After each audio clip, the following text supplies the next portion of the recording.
A questão número 5 é da Universidade Estadual do Rio de Janeiro e diz o seguinte: o gráfico ao lado, que mostra a variação da solubilidade do dicromato de potássio na água em função da temperatura, foi apresentado em uma aula prática sobre misturas e suas classificações. Em seguida, foram preparadas 6 misturas sob agitação enérgica, utilizando o dicromato de potássio sólido e água pura em diferentes temperaturas, conforme esquema. Então, eu tenho ali 6 esquemas diferentes em 2 temperaturas distintas, com quantidades de sais e de águas distintos. Após a estabilização dessas misturas, o número de sistemas homogêneos e o número de sistemas heterogêneos formados correspondem, respectivamente, a quantos? Bom, vamos analisar essa questão, então. A análise dessa questão deve começar pela definição de quais serão os sistemas homogêneos e quais serão os sistemas heterogêneos nesse caso. Os sistemas homogêneos serão as soluções saturadas e as soluções insaturadas. No gráfico, as soluções saturadas serão aquelas exatamente sobre a curva de saturação. E as soluções insaturadas serão aqueles pontos abaixo da curva de saturação. Lembrando, a solução saturada está no limite de solubilidade. Portanto, eu não observo ainda formações macroscópicas de cristais. E as soluções heterogêneas serão as soluções saturadas com corpo de fundo. Elas serão heterogêneas porque elas apresentarão 2 fases, uma com uma solução saturada e outra com excesso de dicromato que estará na forma sólida no fundo do recipiente. No gráfico, esses pontos serão aqueles acima da curva de solubilidade. Lembrando que esses pontos, via de regra, em questões de vestibular, a não ser que esteja explícito no texto que se trata de uma solução supersaturada, porque foi levada uma condição muito especial para ocorrer, elas sempre serão soluções saturadas com corpo de fundo, ou seja, serão sempre heterogêneas.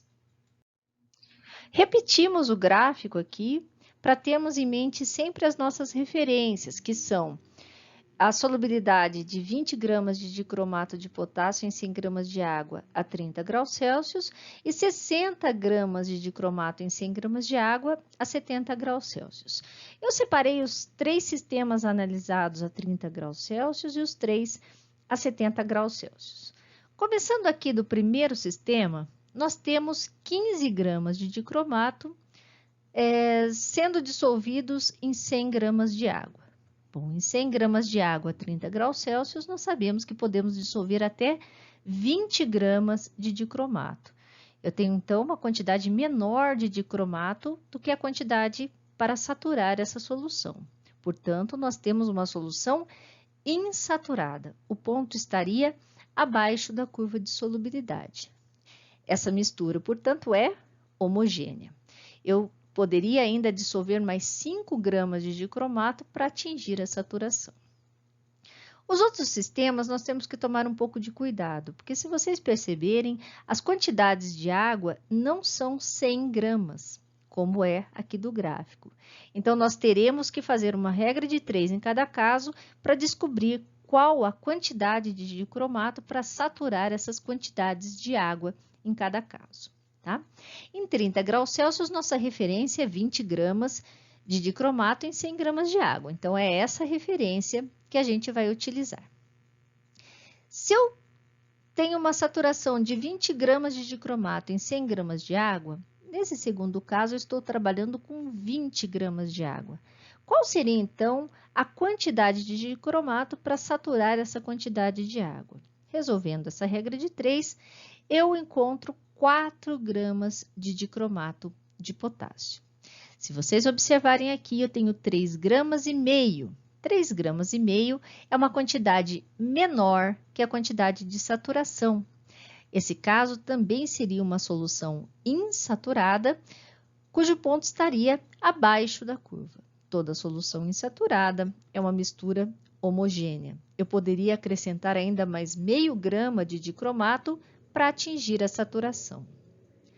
Em 10 gramas de água, qual seria a quantidade para saturação? Bom, se eu tenho 20 gramas em 100, em 10, a quantidade para saturação seria exatamente 2 gramas, que é o que eu tenho no terceiro caso. Então, esse terceiro caso, eu teria uma solução saturada. Meu ponto estaria exatamente aqui sobre a curva de saturação, bem em cima da curva de saturação. Uma solução saturada é aquela que está no limite, então eu não tenho duas fases distintas, eu não tenho corpo de fundo. Essa solução, portanto, essa mistura seria homogênea. A mesma análise vai ser feita a 70 graus Celsius. A 70 graus Celsius, minha referência está aqui, 60 gramas de dicromato em 100 gramas de água. A primeira amostra está em 300 gramas de água. De novo, minha referência é 60 gramas em 100, nessa temperatura.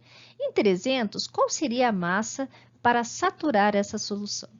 Fazendo essa conta, eu encontro 180 gramas de dicromato. Percebam aqui que eu estou tentando dissolver 200 gramas de dicromato em 300 gramas de água.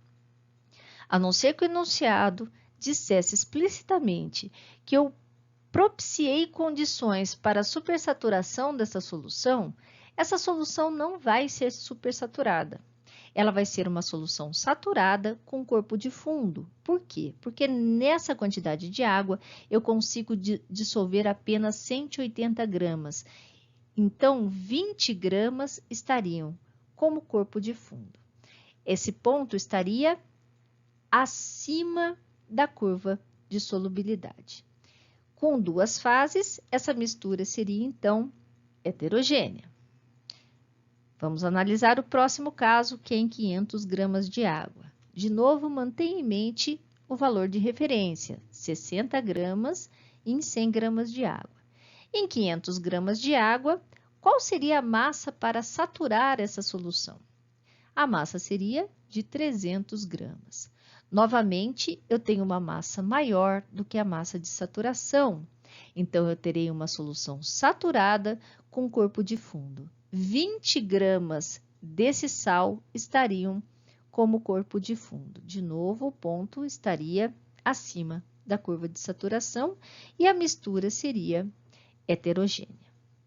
O nosso último caso, em 250 gramas de água.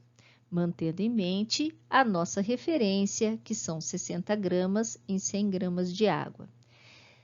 Qual seria, então, a massa de dicromato para saturar 250 gramas de água? Resolvendo essa regra de 3, eu acharia 150 gramas de dicromato de potássio, que é exatamente o que eu tenho aqui. Essa solução, portanto, é uma solução saturada. Seria exatamente esse ponto sobre a curva, né? Bem em cima da curva de saturação. Uma solução saturada não tem corpo de fundo, ela está no limite, portanto, essa mistura seria homogênea. Teremos, então, 1, 2, 3, 4 misturas homogêneas e 2 misturas heterogêneas.